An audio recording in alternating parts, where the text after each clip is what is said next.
के cyber hub में wine company के बाहर हाथ में मोमबत्तियां थामे यह भीड़ एनआरआई राहुल के समर्थन में जुटी। राहुल और ईशांत को 31 मार्च की रात पब में बाउंसरों ने जमकर पीटा था। पिटाई में राहुल का दांत टूट गया और एक दोस्त का सिर फूट गया। बाउंसरों द्वारा आए दिन की जा रही इस गुंडागर्दी को लेकर स्थानीय लोगों में भारी रोष है।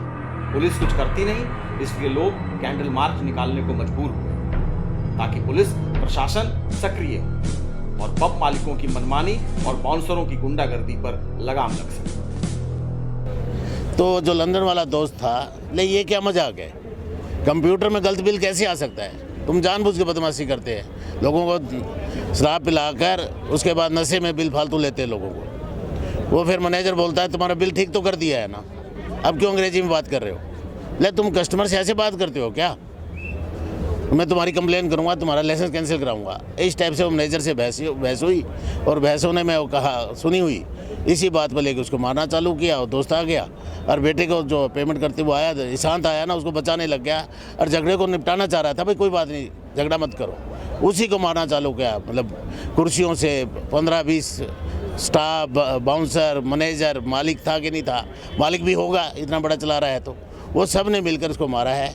आप देखिए, पहली बोतल सिर पे तोड़ी है, उसी बोतल से उसने गर्दन काटी है।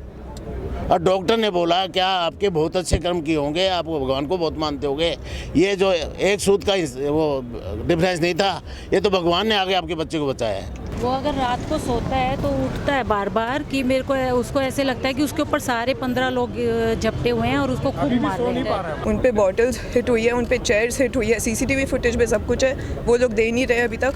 कैंडल स्टैंड्स हिट हुए हैं, कांच के ग्लासेस हिट हुए हैं उनके ऊपर, सिर्फ क्योंकि वो किसी को बचाने गए थे वहाँ पे। राहुल लक्ष्मण जब लंदन से आए तो उन्हें इस बात का बिल्कुल भी आभास नहीं होगा कि उनका खुद का देश उनका इस तरह स्वागत करेगा। 28 मार्च की रात राहुल ने अपने दोस्तों के साथ गुरुग्राम के high profile area cyber hub में पार्टी करने का प्लान किया। किसे पता था कि पार्टी के लिए हंसते खेलते गए राहुल लहूलुहान वापस लौटेंगे। राहुल लक्ष्मण अपने दोस्तों के साथ साइबर हब स्थित द वाइन कंपनी में पार्टी खत्म करके पेमेंट करने जब काउंटर पर गए तो पब के मालिकों से उनकी छोटी सी बहस हो गई। और इस बहस ने भयंकर रूप तब ले लिया जब पब के करीब 15 बाउंसर्स ने राहुल और उनके दोस्तों की जमकर पिटाई करनी शुरू कर दी। बाउंसर की हैवानियत की पूछें तो उन्होंने राहुल और उनके दोस्त ईशांत के सर पर बियर की बोतल दे मारी, और तो और बेसबॉल बैट और हॉकी से उनकी तब तक पिटाई की जब तक वो बेहोश नहीं।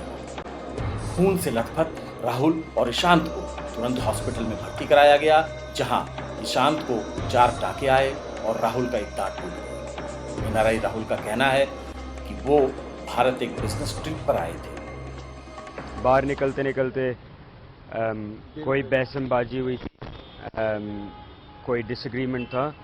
वहाँ पे एक बाउंसर बदतमीजी कर रहा था। His owner was trying to stop him. I'm on India. I'm here in India for a business trip. I wasn't expecting this to happen. I'm here for another month. यहाँ पे मारा है, दांत तोड़े हैं, फिर और मारा है। My friend came to help me. When he came to help me, they smashed a bottle over his head. Again. They got him away. मेरे को दोबारा मारा है ज़मीन पे जब मैं था, दोबारा लात मारी है। That's probably जब ये हुआ है तभी हुआ होगा। और फिर जब ये दोबारा आया मेरे को बचाने के लिए, they smashed another bottle on his head. Company में डिनर के लिए गए थे हम 4 दोस्त।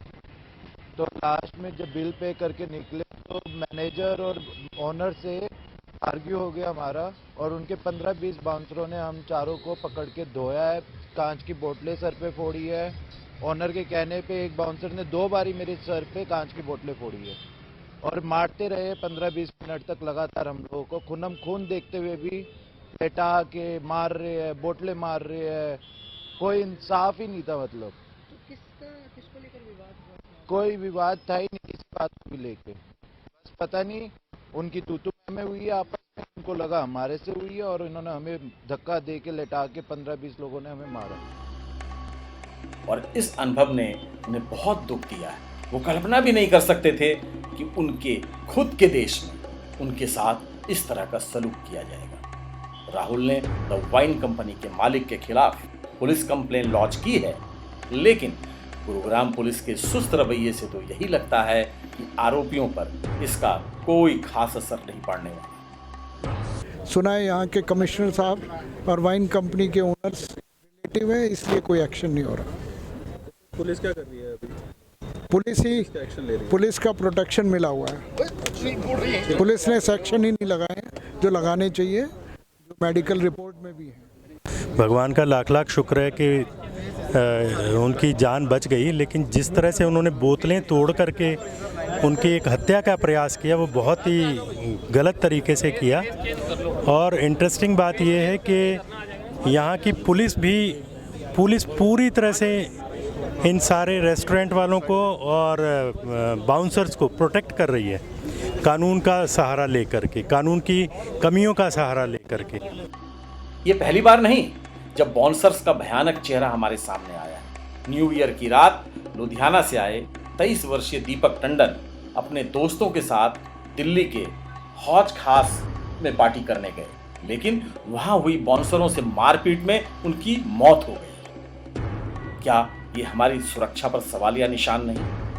बाउंसर्स हमारी सुरक्षा के लिए हैं या फिर हमें इन्हीं से सबसे ज़्यादा डर है? एक तरफ जहां दिल्ली और गुरुग्राम तेजी से आधुनिकीकरण की ओर बढ़ रहा है, हम महिलाओं की सुरक्षा का रोना रोते हैं, वहाँ इस तरह के असामाजिक तत्व और दरिंदे खुलेआम घूम रहे हैं।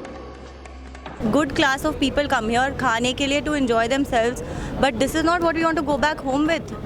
आज मुझे डर रहेगा मेरे बच्चों को मैं किस काइंड ऑफ वर्ल्ड में पैदा कर रही हूँ, किस काइंड ऑफ वर्ल्ड में ब्रिंग अप कर रही हूँ, जहाँ पे लोग बच्चे बाहर खाने आ रहे हैं। मतलब आप मदर की फीलिंग सोचिए, आप एक बच्चा डिनर करने गया है, घर पे आता है इतनी खून से लथपथ, इतनी बुरी हालत में, कोई भी मदर नहीं देख सकती, कोई फैमिली नहीं देख सकता है। और ये चीज़ अगर गुड़गांव जैसे साइबर हब में हो रहा है तो पता नहीं इस देश में क्या क्या हो सकता है, और इसीलिए हमें ये रोकना है।